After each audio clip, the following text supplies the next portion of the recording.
Today, we're diving into Warwickshire. It's this one little corner of England that somehow produced two legacies that couldn't be more different. One is a fortress of stone and steel that literally decided the fate of kings. And the other?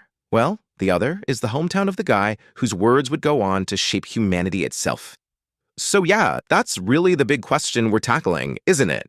How on earth does the same small patch of land give birth to both a symbol of raw political force and the source of our most incredible stories about what it even means to be human?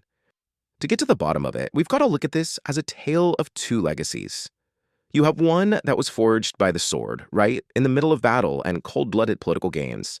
And then you have the other, crafted with just a quill, creating entire worlds that would end up outlasting any empire.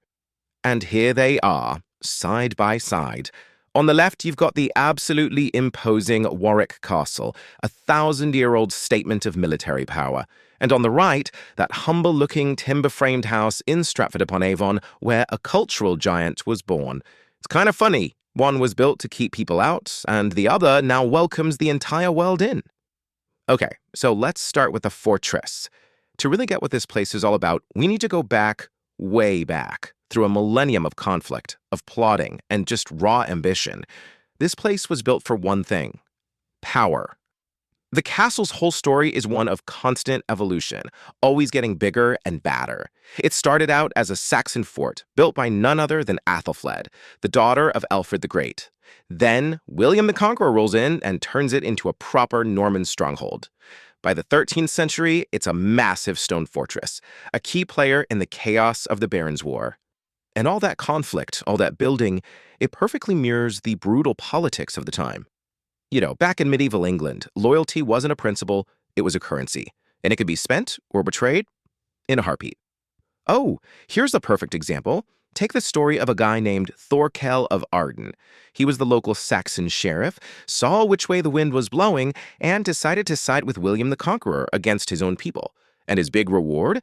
His lands were immediately snatched away and handed over to the new Norman Earl of Warwick.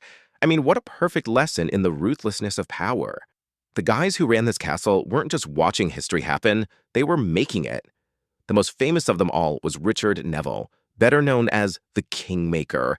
Think about that nickname. During the Wars of the Roses, this dude was so powerful, he literally got to decide who sat on the throne. He'd kick one king out, put his own guy in, and then, when he got mad at that king, he did the whole thing in reverse. And this pretty much explains where that power came from. It wasn't just about sharp political moves, it was about brute force. This giant trebuchet is a modern replica, but it's a chilling reminder that the castle's influence was backed up by the very real threat of extreme violence. It played a huge role in sieges and civil wars for centuries.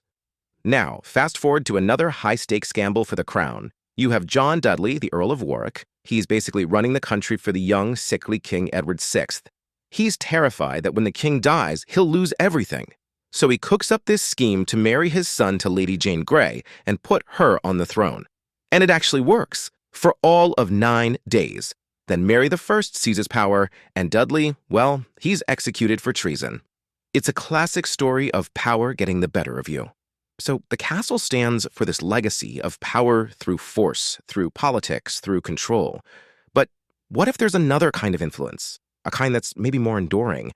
What if the most powerful legacy you can leave isn't built of stone at all, but of words? For that story, we just have to pop a miles down the road to Stratford-upon-Avon, a pretty quiet market town whose name would become famous across the globe not for its kings or its battles, but for its stories. And it all begins right here, in this very house on Henley Street. In 1564, a baby boy named William Shakespeare was born. No fancy titles, no big family estate. His dad was a glover, his mom was a farmer's daughter. You know, he was born completely outside that world of castles and earls, which maybe that's exactly what gave him the freedom to see and understand everyone from the top to the bottom. His early life was pretty ordinary on the surface, but you can see the ambition bubbling up. He got a great education at the local school. Then at 18, he marries an older woman, Anne Hathaway, who was already pregnant. A bit of a scandal there. They have 3 kids, and then he just leaves. He leaves them all behind to go make a name for himself in the cutthroat theater scene in London. But here's the part that I think is so telling. After he makes it big, after he becomes rich and famous in London, he doesn't stay there. He comes back. He comes back to Stratford, buys up a bunch of property, and retires as a well-respected local gentleman. He came home, and he's buried right here in Holy Trinity Church. His whole story comes full circle, right back to where it all started. Today, you literally can't separate Stratford from Shakespeare's legacy. The Royal Shakespeare Company, we're talking one of the most famous theater companies on the planet, has its home right here on the River Avon. It ensures that his ideas about love and loss and ambition are still echoing through his hometown every single night. All right, so let's pull these two threads back together. What we have here are two completely different paths to leaving a mark on history, to achieving a kind of immortality, and both sprang from the very same English soil. So on one hand, you've got Warwick Castle. Its legacy is one of power, pure and simple. It's about influence through force, through titles, through shaping the destiny of one single nation. But then you have Shakespeare. His legacy is one of imagination. It's influence through stories, through characters, through emotions that are universal, and that ended up shaping the culture of the entire world. So what's left of these legacies now? Well, Warwick Castle is an amazing historical attraction, now owned by the Merlin Group. It's a place where families can go and learn about this incredible history of kings and conflict, but it's history mixed with entertainment. It's become a monument to a kind of power that has, for the most part, passed into memory. And Stratford? Stratford is still just a town. It's a living place where that history feels so much more intimate, like you could almost reach out and touch it. Its legacy isn't just sitting behind glass. It's alive. It's performed and argued about and reimagined every single day because it speaks to something deep inside all of us. It's not a legacy of command, but one of connection.